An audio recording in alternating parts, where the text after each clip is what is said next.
Good morning, everyone, and welcome to our second in the series of webinars conducted in partnership with Diabetes Action Canada and Fighting Blindness Canada.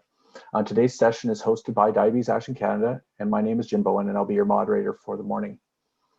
Today's topic is teleophthalmology programs in Canada, and we have three really interesting presentations for you today. Our speakers are Dr. David Maberley from British Columbia, Rebecca Merritt from Ontario, and finally, Dr. Marie-Carole Boucher from Quebec. The presenters will be describing for us what teleophthalmology is and how it helps provide care for people across our country. Each province has taken a slightly different approach to how they've implemented their telehealth retinal screening programs, and we hope you will find these talks informative.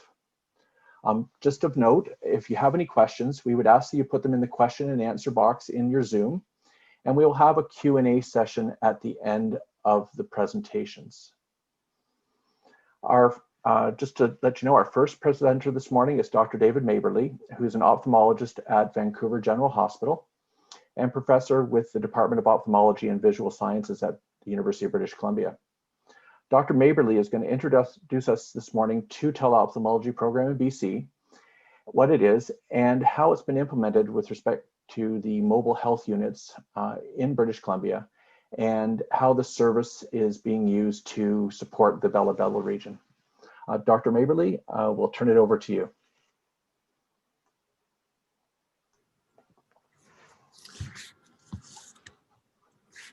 Thanks very much, Jim, and welcome to everybody across the country. We've got a lovely day out here in Vancouver. Apparently we'll be the first place in the country to get snow today. So teleophthalmology is something that's really only been around for about 25 years in Canada. What we initially were doing is that ophthalmologists would travel around the country, often to remote communities, if there were communities that didn't have access to eye care. And a great example of that was the Ontario eye van that would often spend most of its year up in remote small communities delivering eye care and evaluating people for eye diseases. And one of the main challenges we've been encountering from the start was managing people with diabetes, because diabetes affects the eye and causes damage well before patients lose vision. And so we want to try to pick up people who have diabetes earlier on in their disease course so that we can intervene at an earlier time and help save vision. Now, we've had cameras that take pictures of the back of the eye for about 50 years, but really the last 30 years, we started to develop cameras that could take pictures through small pupils. And then in about 1993, there were cameras that could take digital pictures, or pictures that could be transmitted by the internet.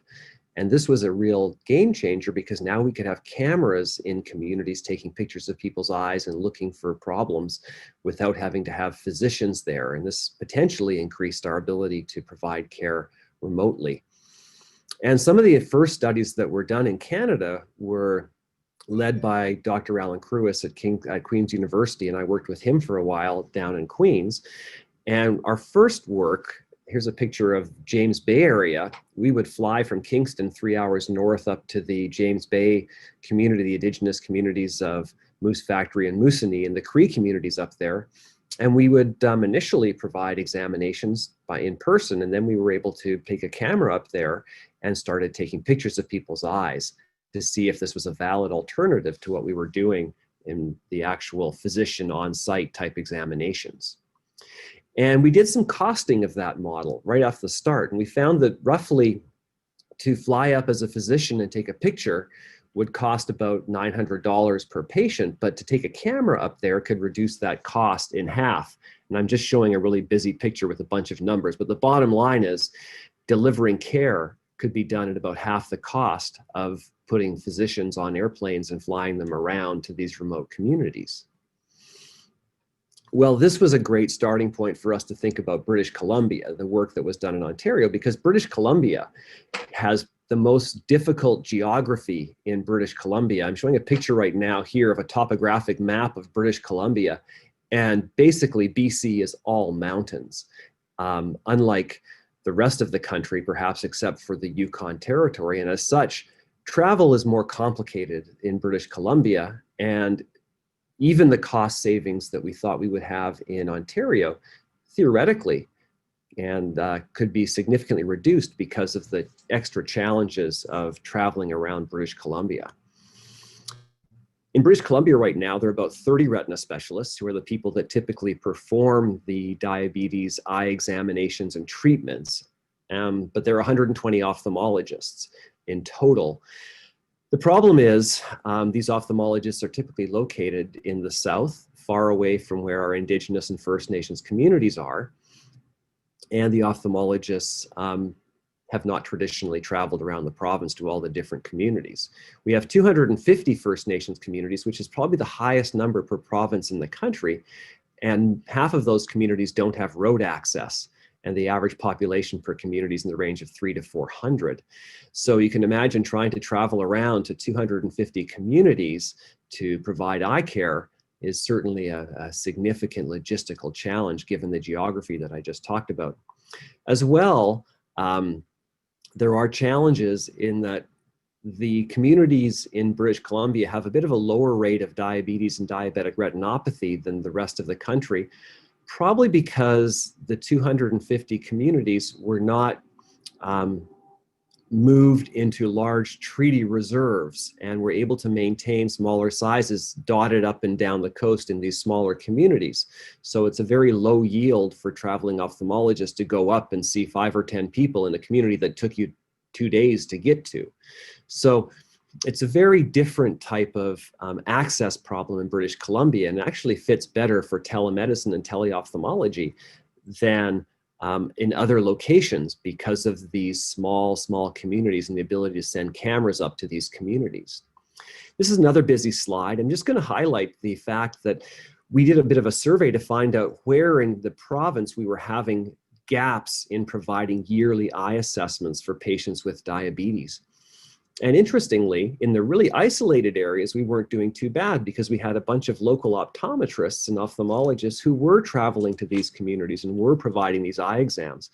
And yet closer to the southern bigger cities, we realized that we were doing quite poorly because those communities were not having people going directly to the communities and providing care.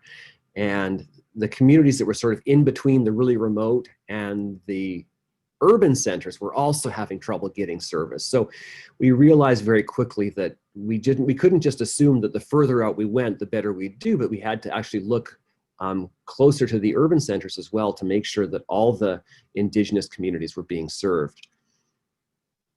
So in 2002, we started a provincial telemedicine program. And we had, as our leadership, the Carrier-Sakani First Nation took ownership of the program. And as UBC ophthalmologists, we were facilitators and helping to read the images and help them deliver the actual medical care. We also had an endocrinologist involved to help people manage their diabetes, and nurses who could do diabetes education and diet education work. It was run initially by the Medical Services Branch Ottawa for the Indigenous communities, and it was based out of Prince George. We had a big van and cameras and nurses who would travel around to all the northern British Columbia communities with this setup. And we also decided that, gosh, if we're going to go all this way, we really need to do more than just take care of eyes. So we put in an on-site laboratory so labs could be testing for blood sugar levels and kidney function and cholesterol levels. We tested people's feet for loss of sensation, which is another complication of diabetes. And again, we did the eye care through photography, and then the endocrinology, which is the management of the diabetes, through a remote consultant as well. And the process would happen. Here's a couple elders who trialed our unit here in Vancouver on the Squamish First Nations. And what we did is we would actually do visions, testing their pressure in the eyes, dilating their pupils. We would take a medical history, do our lab testing, do the foot testing, and then while the pupils were dilating, that would be done. And then we'd take the photographs at the end of the examination. It took about half an hour for a person to get through the process. And so we could only really get through about 20 or so people per day. In BC, in our first couple years, the costs were a bit high because we had all the costs of buying the vans and buying the cameras. So it's about $1,000 per person to be assessed for the first year. And that came down quite quickly to $800 for years 3 and 4 and has dropped since.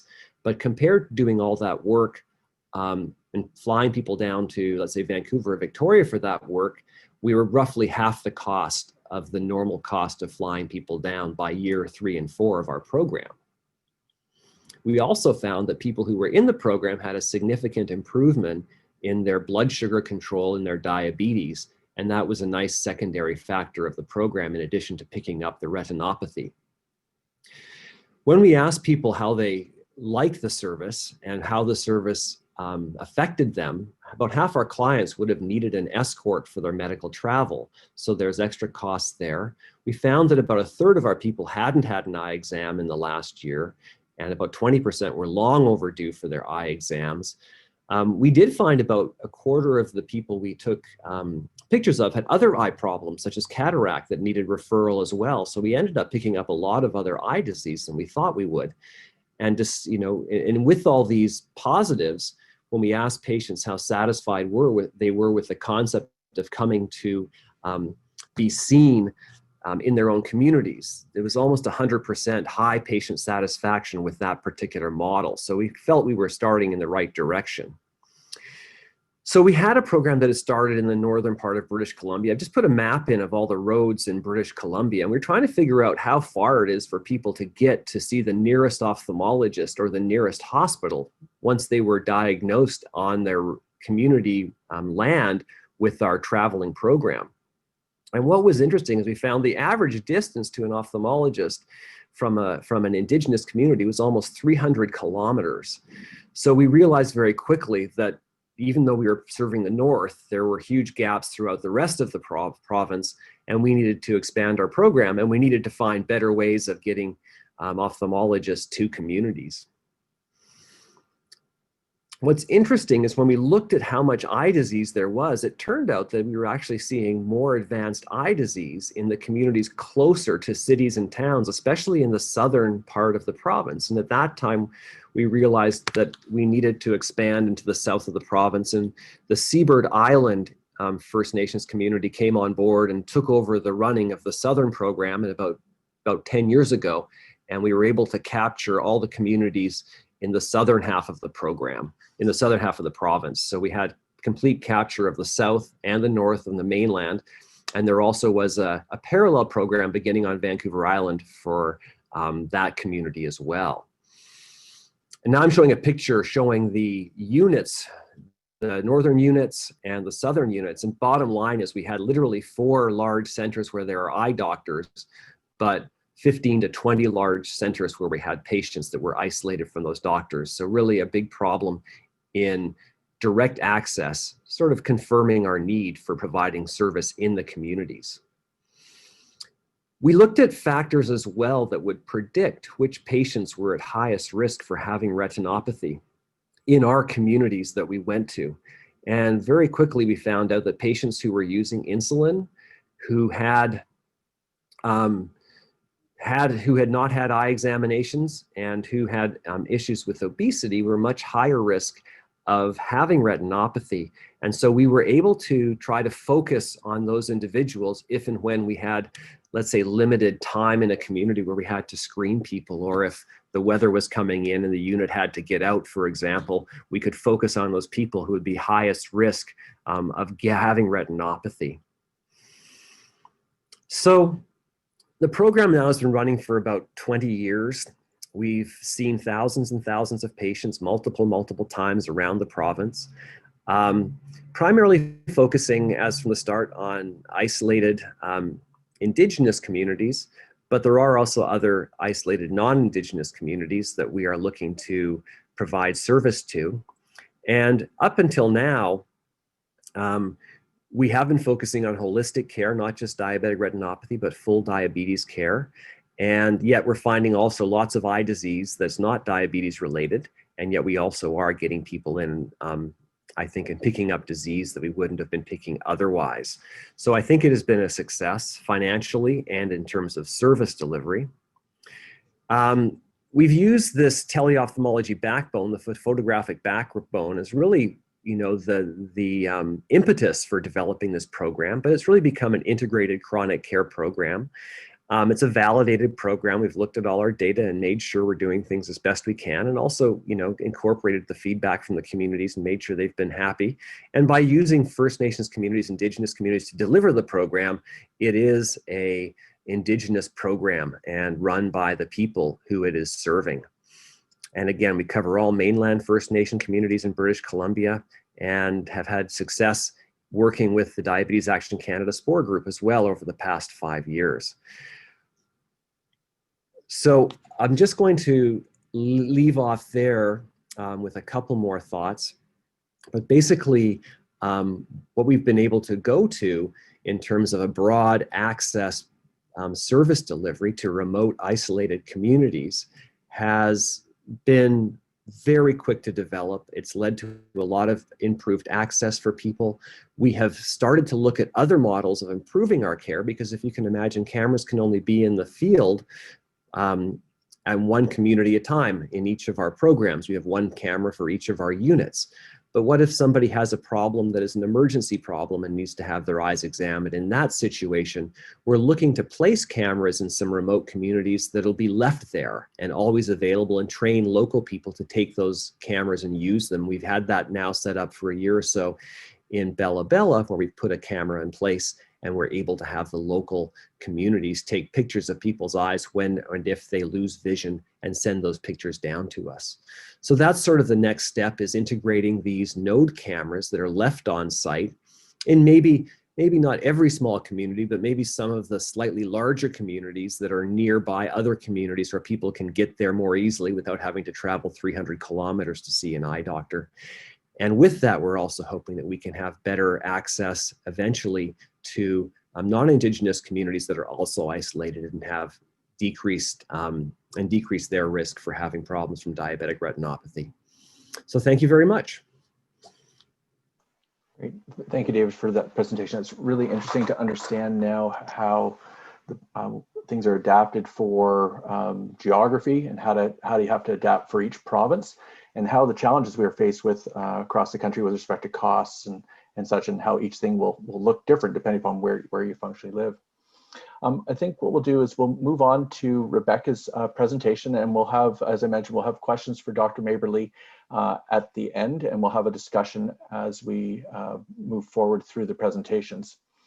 So Rebecca Merritt is going to be our next presenter, and she's going to give us a little bit different perspective, specifically looking at how teleophthalmology is implemented in the inner city part of Toronto, and getting an understanding of how they use the program at South Riverdale Community Health Center through their diabetes eye screening program, and how it actually helps then help for screening people for diabetic retinopathy in the city of Toronto. So we'll turn it over to you, Rebecca, for our next presentation. Thanks, Jim. Hi, everyone. Good morning. So the Diabetes Eye Screening Program, we have our logo up here on the screen, and we are hosted by South Riverdale Community Health Center. And I'll describe a bit more of the connections there as we move into the presentation. Our logos, just to describe them to you, our Diabetes Eye Screening logo is a yellow eye with a dove-like bird in the eye, and it ties into our hosted center logo.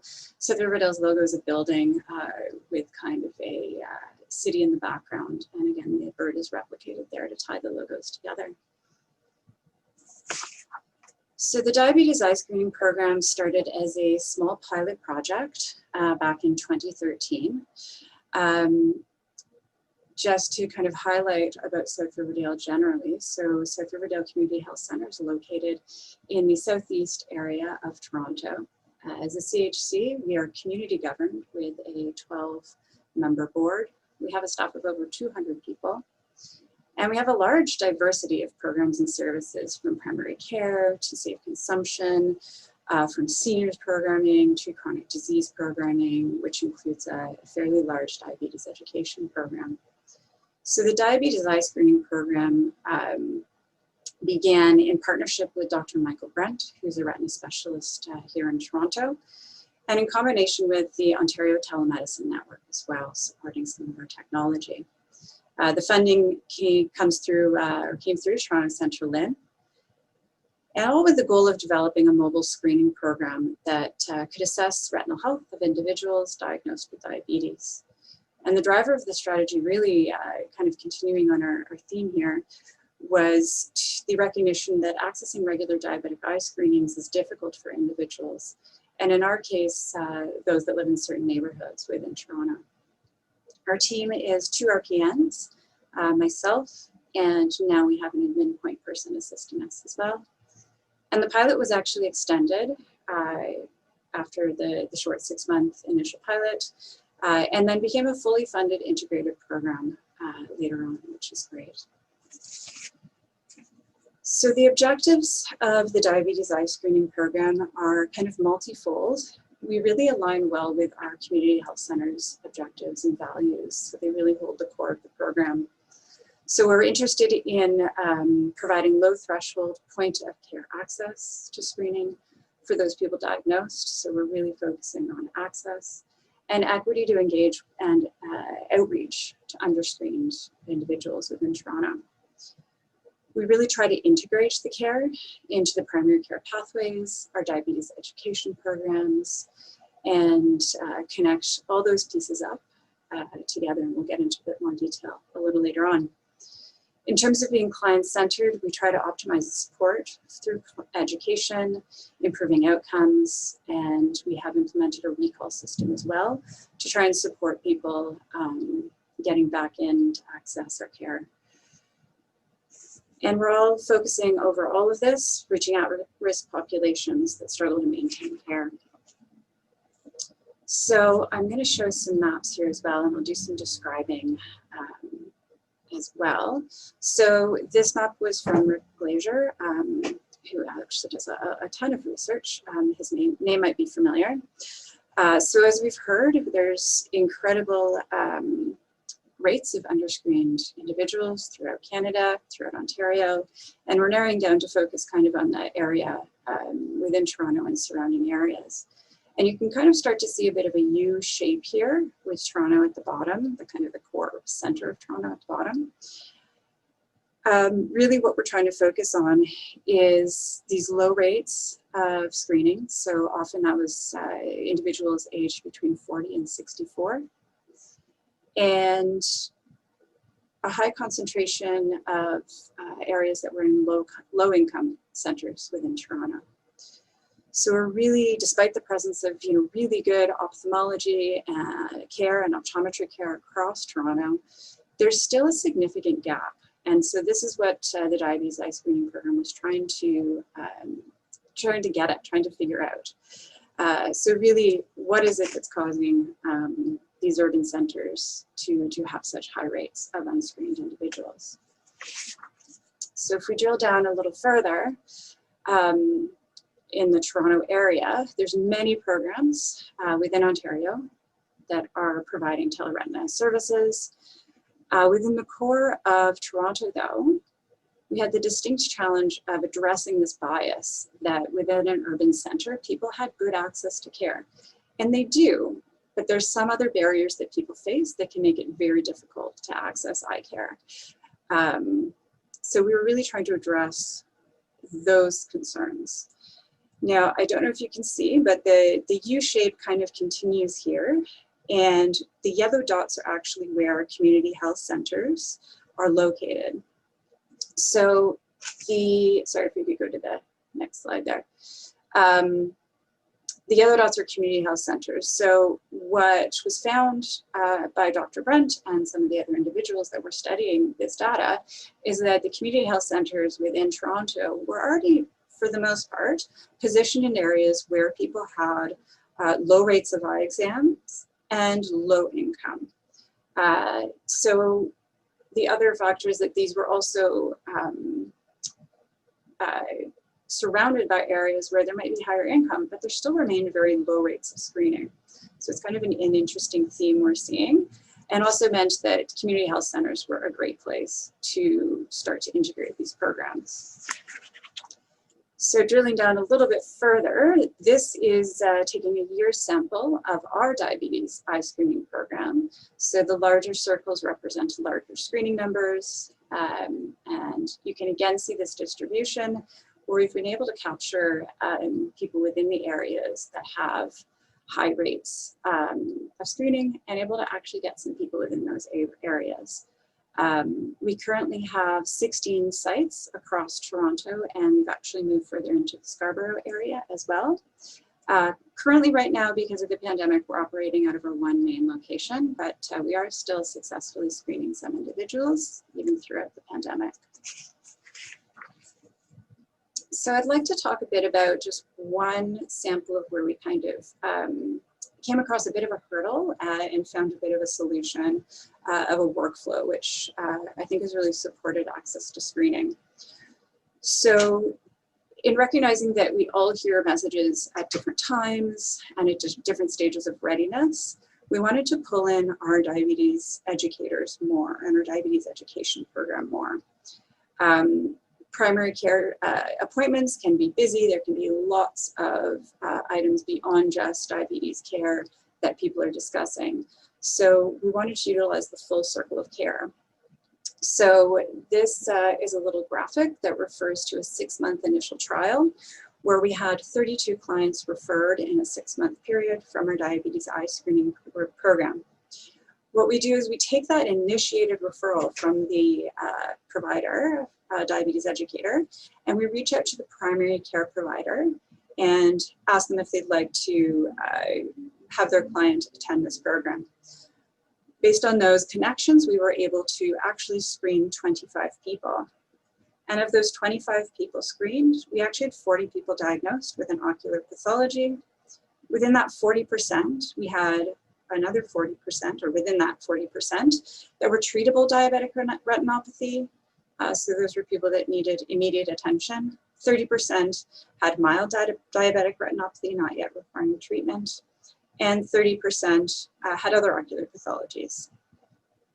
So with the success of this and reports from both clients and providers that this was working for them and that this was beneficial, we've rolled this out to our other diabetes education programs that we connect in with.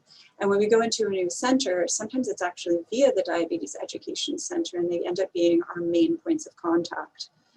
We also accept referrals from other people within the circle of care, and we've also moved this workflow to accept self-referrals as well. So again, it's the same process where we do have to reach out to that primary care provider, but it initiates the process and can get it rolling. So with diabetes eye screening clients, one of the interesting things that we found is that we really feel like we're reaching the right people that need the service. Approximately 24% of our clients are non-insured and struggle to get any sort of medical care. We've also come across people who were able to start a treatment, but then due to the cost, they had to end their treatment until they found the diabetes eye screening program. 71% of our clients are low income, and 60% of our clients are immigrants to Canada.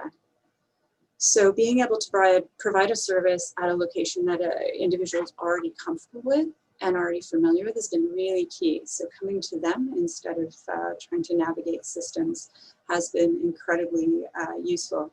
We find there's some communities that don't go very far and stick very close to what they know in a small area within the city. So coming to that area has allowed people to access the service. So kind of the bottom lines are that we've been able to screen people at a high rate of accessing clients that have pathology. So just an example, 38% of our clients last year had diabetic retinopathy at varying degrees, and an additional 13% had another pathology identified as well. In previous years, we've seen overall pathology rates as high as 65%. So we really feel based on kind of all these factors that we're reaching the people that really need the service. Another initiative that I wanted to highlight today as well is, so we're involved in this as well as a number of different groups, which are a few community health centers. So along with South Riverdale Health Centre and the Diabetes Eye Screening Program, we have Flemington Health Centre, Parkdale Queen West Community Health Centre, some research institutes, so Theta Collaborative, the ICES, and the University Health Network are all working together. And the research is guiding primary care diabetic retinopathy screening in Canada through the use of provincial healthcare administrative data. So what this is recognizing that there is a challenge on identifying who requires a diabetes eye screening, retinal screening, and how we get that information back to the primary care provider. So we've kind of highlighted some of those gaps so far today, and recognizing that this identification is part of how our system is set up, or lack of identification. We all use different electronic health records. There's all different ways we track this information and different ways to document it within primary care and the optometry and ophthalmology. So really the processes vary so much on how this is done. The study will look at using the administrative data to move forward and try and loop back primary care. So in principle, this could be used at a broader level. We're using this initial study within just Toronto and these 3 community health centers to see how this administrative data can support screening. So this project, which has also been dubbed shorter title, Project Open, is proposing a proof of concept study to demonstrate how digital enablers can optimize existing evidence-based care interventions to benefit more Ontarians to access the care faster. So just a super quick overview of how this is done. In short, really, it's identifying the clients. So it's using the community health center we have association within Ontario, so it's working with our association and utilizing the PIPA, the Personal Health Information Protection Act, to leverage and conduct data analysis. So we're going to identify individuals that have not had their screening. We're going to use a multi-pronged approach to reach out to clients and engage them. The patients can then act on the recommendations. This doesn't have to be through our program specifically. It could be through their optometrist or ophthalmologist or retina specialist or a diabetes eye screening program. Also, we have other ones that are on the outskirts of Toronto as well that they could utilize. And then following up and seeing what happens. So were people able to access care, and what happens after that? And using the data that we collect to validate the data signals and really see what the trends in data are and what's going to be effective in connecting clients to access care. So with that, I'd just like to say thank you. And I think we're reserving questions to the end, but happy to take questions once we're done on any of the items I've discussed today. Thank you. Great, thanks, Rebecca. That was a really interesting presentation, and it gives us a real idea of where teleophthalmology can be used in the inner city environment to help identify those individuals that are maybe not necessarily seeking or able to access the system as easily, and to provide service to those individuals that are, like Rebecca said, new immigrants, people that are of low income, and to provide a better access to care. We're just going to move on with our third and last presentation, and then we'll have our questions at the end. Our final speaker is Dr. Marie-Carole Boucher, and she's an ophthalmologist and clinical associate professor at the Université de Montréal and a medical and surgical retina specialist at Maisonneuve-Rosemount University Ophthalmology Center. Dr. Boucher is going to be describing for us how the teleophthalmology program has been implemented in Quebec and how it's been set up to actually screen individuals from all across the province. So Dr. Boucher, we'll turn the presentation over to you. Thank you very much, Jim. Can you hear me well? Can you hear me? Yes. Okay. So I'm happy. Hello, everyone. I'm happy. It's beautiful weather everywhere in throughout Canada. And I'm very grateful to Diabetes Action Canada and Fighting Blindness Canada for this opportunity to present on the planned Quebec Teleophthalmology program as an example of a governmental strategy to improve eye health for diabetics. Next slide, please. In April 2014, the United Kingdom could proudly state that diabetic retinopathy has ceased to be the first cause of blindness in the United Kingdom. This was a world premiere and a direct result of the diabetic retinopathy screening teleophthalmology program they have implemented throughout the UK in 2014. And this was used as a model for the Quebec Health Ministry to design the provincial teleophthalmology program for diabetic retinopathy. Next slide, please. The Quebec teleophthalmology screening program is also designed following the experience and knowledge that were acquired through teleophthalmology for screening that was led in 9 distant communities in the James Bay area since 2014, within 2 very large health centers in Montreal since 2015, and within a university hospital since 2017.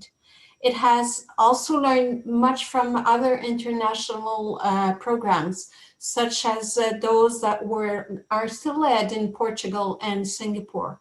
And it's also remarkable how screening results are similar between British Columbia, Ontario, and Quebec, with eye pathology found in 40% of screenees, of which 30% have irreversible diabetic retinopathy to be treated, another 30% other eye diseases.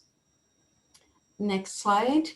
The Quebec program is developed in response to statistics which show type 2 diabetes to be prevalent in more than 600,000 Quebecers, and which indicate, as from this study, that less than 65%, are screened as they should. In that study, where diabetic retinopathy screening was offered in the pathway of type 2 diabetic individuals through teleophthalmology, over 65% did not comply to a regular eye examination.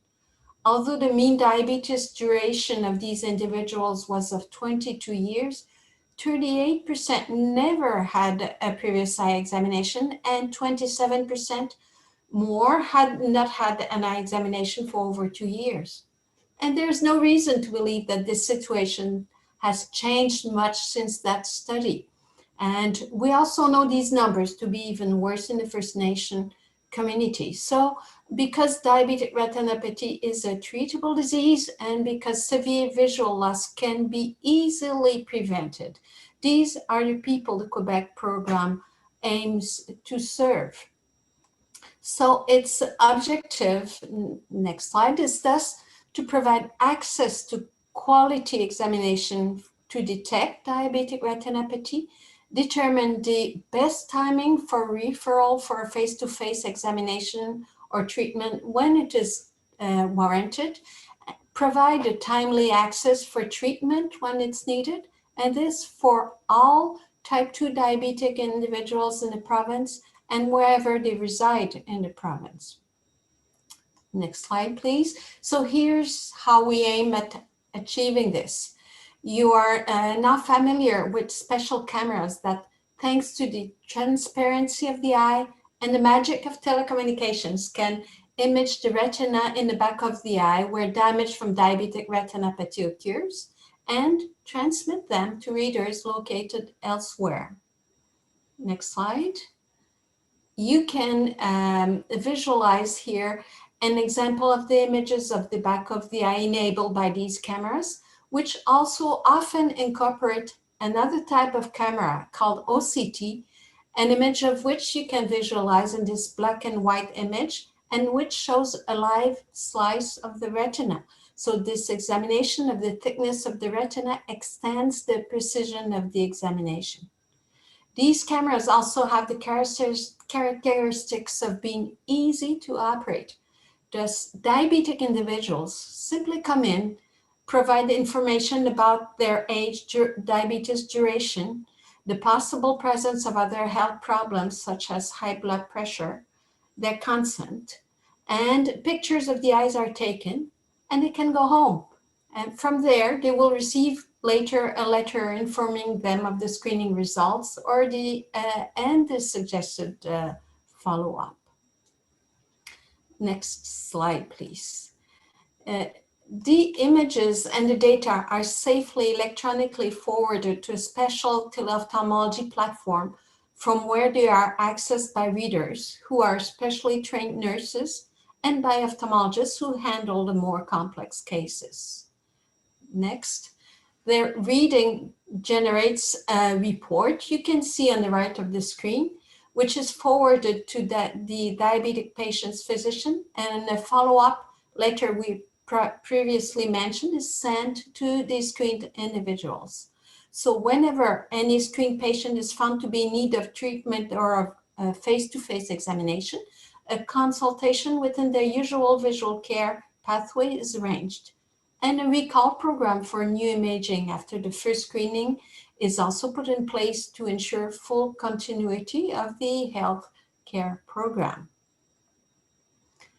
Next, a central teleophthalmology platform through which travels all information enables to focus attention on the individuals who, amongst a very large number of screenings, require the most urgent attention. Next.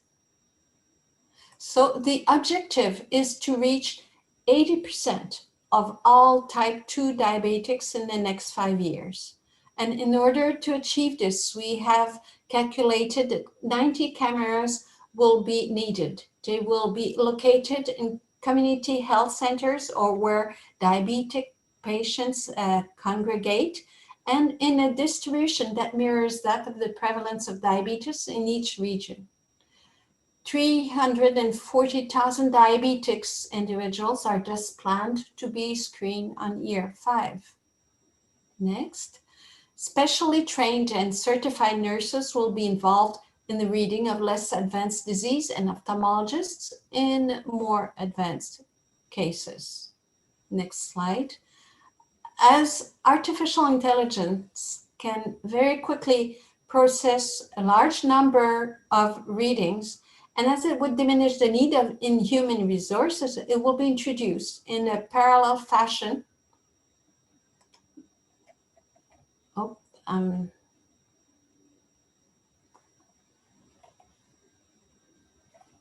sorry.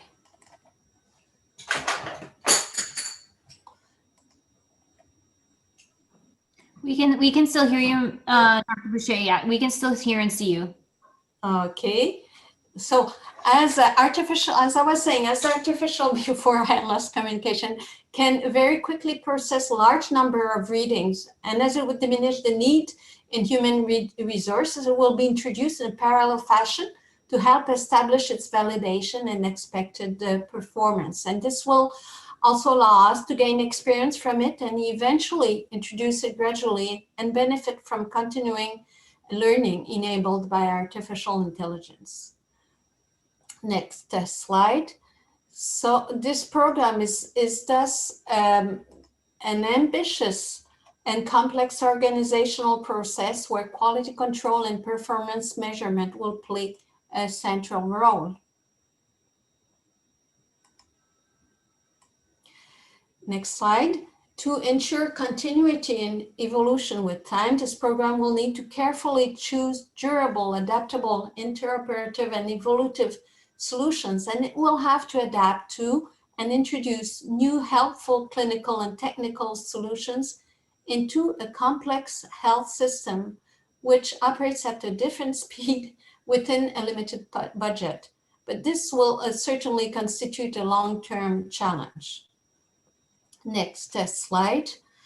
Although the Quebec health system is, as elsewhere, much affected by the COVID pandemic, this program should be in operation in 2021, and we hope it will transform the current reactive healthcare model where opportunistic screening has not yet succeeded to reach to most diabetics, nor in reducing severe visual loss from diabetic retinopathy, and transform it into a model which reaches to most diabetic individuals in their pathway and prevents visual loss by identifying the disease in its early stages, easier to treat.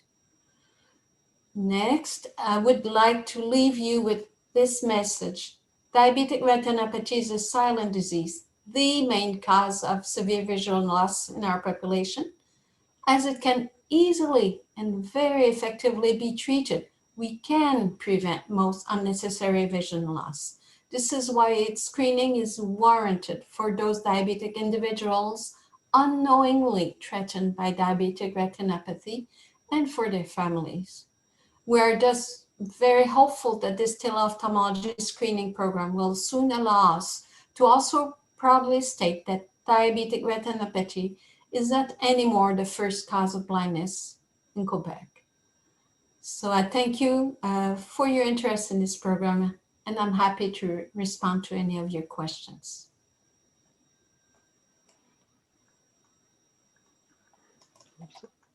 Great, thank you, Dr. Boucher. That was really, really informative. It was really nice to see how the communication pathways with respect to communicating to patients and to primary care physicians is structured in Quebec, and to really get an understanding of how you're setting up and looking at the resources needed for achieving your goal to screen the majority of individuals.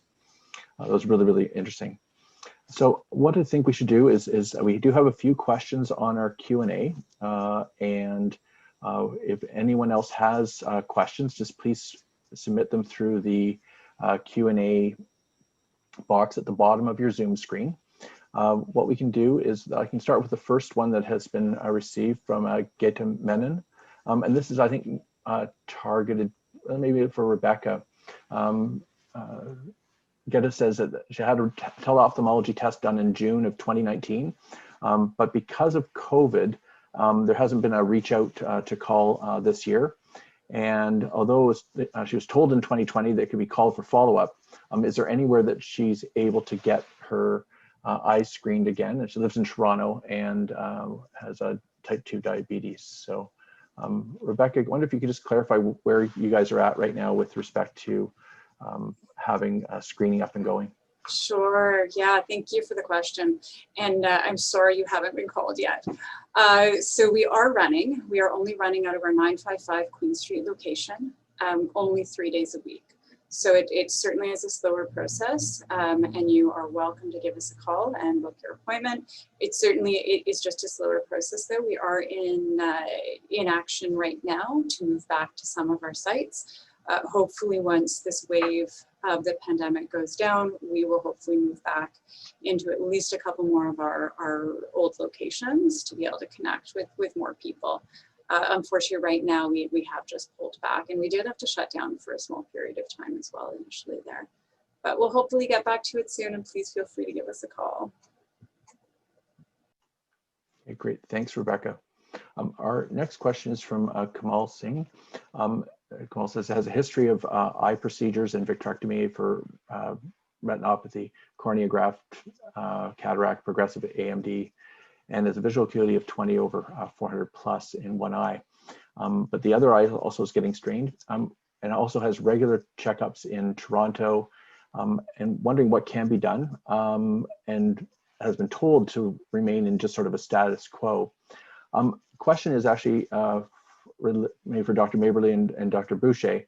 What is the timeline for stem cell RPE regrowth procedures availability? And there is a Dr. Garth Webb in Delta, BC, who's coming up with a bionic eye. And is that only good for those people? Is it something that's suitable or only for those that have lost their vision? Sure, well, maybe I'll jump in there, Jim. Thanks for your question. I think, first of all, it sounds like you've gone through a very difficult history with your eye, and I hope things are going reasonably well for you in terms of your functioning with your other eye, and good luck with that. It sounds like a very complicated situation. The specialists in Toronto that you're seeing, in general, my experience having trained in Toronto is that you're probably having excellent care, and that the people there would absolutely be offering you anything that would be possible to improve your vision. That being said, RPE transplants and similar stem cell procedures are really still in their infancy. there is really very little data to suggest that any of the stem cell and RPE transplant procedures are showing significant visual improvement for people at this stage. The retina itself cannot be transplanted, but you are correct in the sense that the layers underneath the retina, such as the RPE, have been in early trials around transplantation.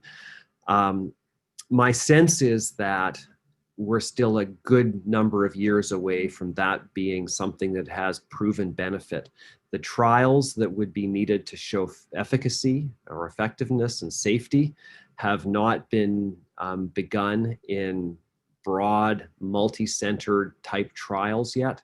So even when that does begin, we're probably looking at 5 to 10 years until a time frame where we would even have an opportunity to possibly improve that. As well, most of those RPE type transplantation procedures are really focused on macular disease, such as age-related macular degeneration, and are unlikely to have a significant role in vision recovery and diseases like retinal detachment. So I appreciate that's not great short-term news for you, given your problems with your one eye. But you know, the type of thing that may be beneficial in the short term, depending on how you're functioning, are things like vision rehabilitation and those sorts of programs that are widely available in the Toronto area, and could maybe enhance the vision that you have in that eye. Given the fact that your other eye sounds like it's good enough, you may not need that sort of support. In terms of the work that's happening in BC, the bionic eye is really, that's more of a prescription type therapy, really more based in providing refractive care than actually structural rejuvenation of damaged eye tissues. So just keep that in mind. It's not really a therapy or a medical treatment per se, more of a way to help people who have nearsightedness or farsightedness, etc., or aging, loss of focusing in their eyes, do a bit better. So I hope that answers your question. Thank you, Dr. Maberley. I have a question here just asking about whether ophthalmologic services are covered by OHIP, and in Ontario they are covered for ophthalmologic services. Also there are some services that are also covered through optometry. So we have a coverage in the province of Ontario for eye care services. Rebecca, did you want to add anything else with respect to the coverage for the teleophthalmology program? Sure. I think there's some challenges that people have in accessing clarity on this within our system. So, you know, there's just some systemic issues, I think, with keeping up with the technology that we have to detect diabetic retinopathy and what's covered through our system. So I think there are some gaps there that can create confusion for people within Ontario. So I think that's just one thing where sometimes our systems need to catch up with our technology. So it's just one additional piece to note, but Jim, I think you captured it well. Thanks, Rebecca. So we have a question from Lisa Oboswin. Sorry if I didn't pronounce your last name correctly. Says, thank you to all the speakers. Dr. Maberley, could you please address the success of the partnerships with the Indigenous communities to take the lead in the screening programs in BC? That's a great question. Thanks for that question, Lisa. I think this is key to any success in working with Indigenous communities, is that as physicians at universities, in larger centers, I think we have to realize that the communities that are isolated, the Indigenous communities, even near the cities, the key thing is that anything that we do has to be run and led and implemented by the communities themselves. They need to take ownership. They need to run the service the way that they know best. And for us at the academic centers or as physicians to assume we know the best way of delivering care in Indigenous communities, I think, is a mistake. The communities and the community leadership is much better positioned to make those decisions.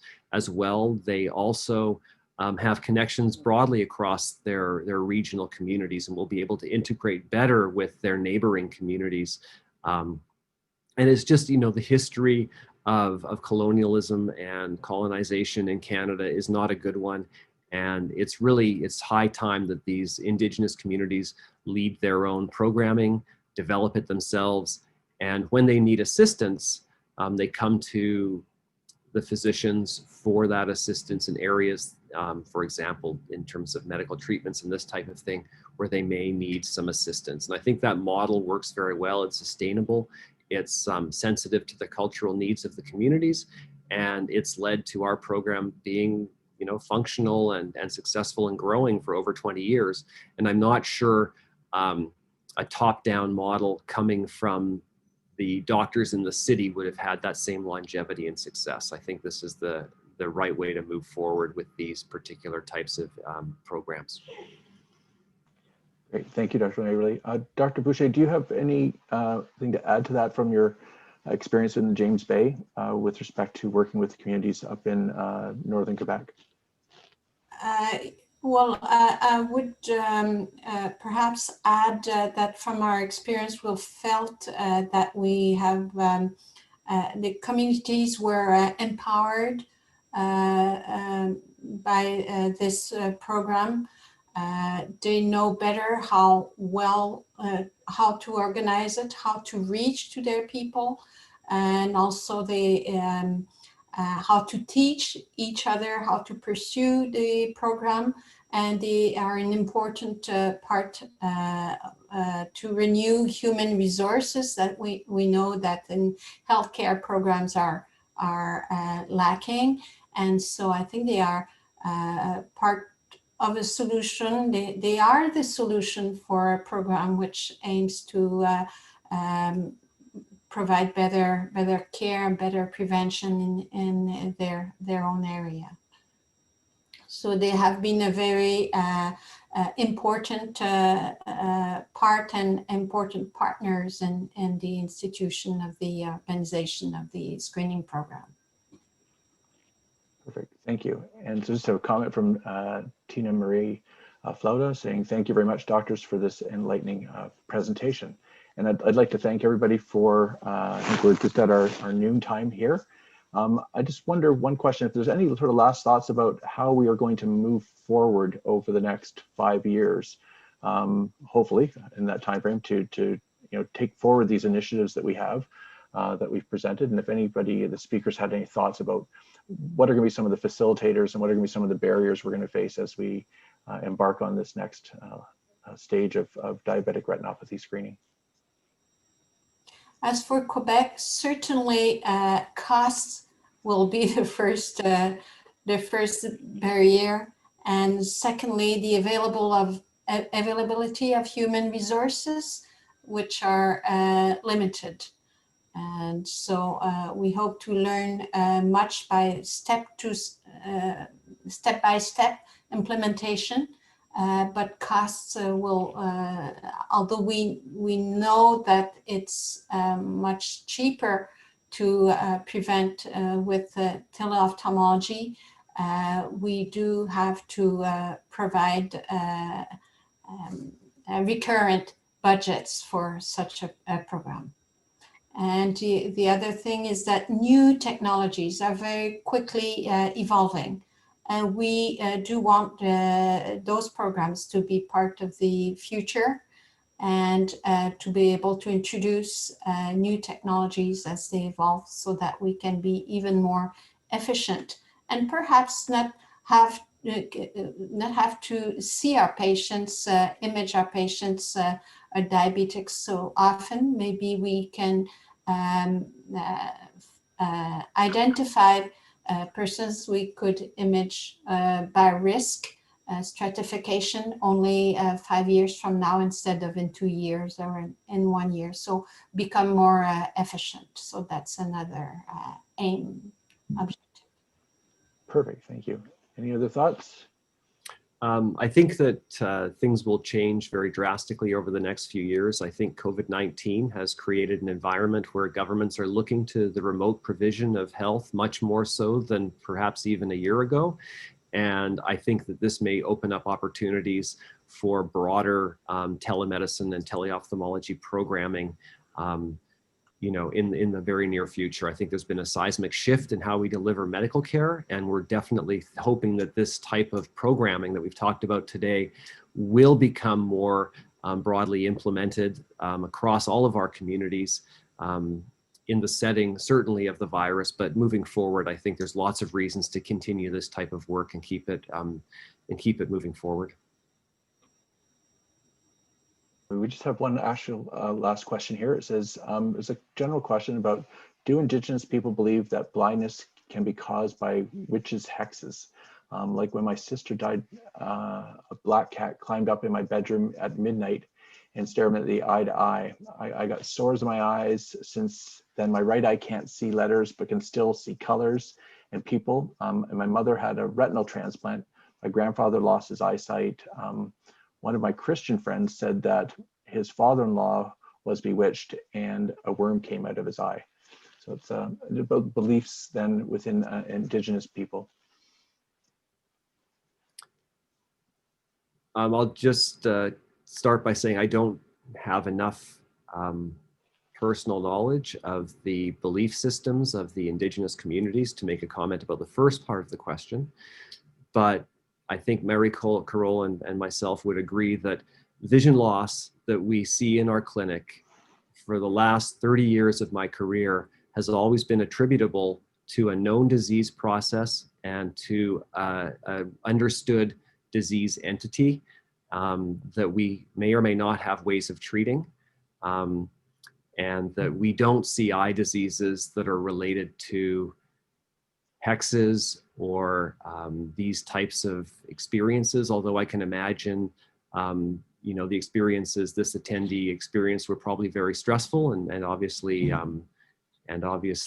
frightening for them. And I can imagine that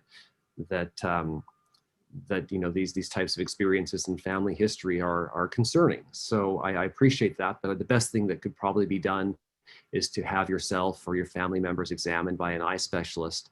And that way we can be sure that treatable conditions are found and taken care of as best as possible.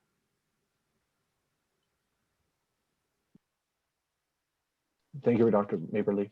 So if there are no further questions, I'd like to thank everybody for your presentations, and thank you to the attendees for joining us this morning for this talk that's been sponsored by Fighting Blindness Canada and Diabetes Action Canada. And hopefully we've been able to answer your questions. And if you're looking for further details, these webinars will be available and be posted on our webpage hopefully shortly. So thank you very much for your time, everyone, and look forward to having you join our subsequent webinars, which will be held later on this month. Thank you very much and have a good day. Thank you.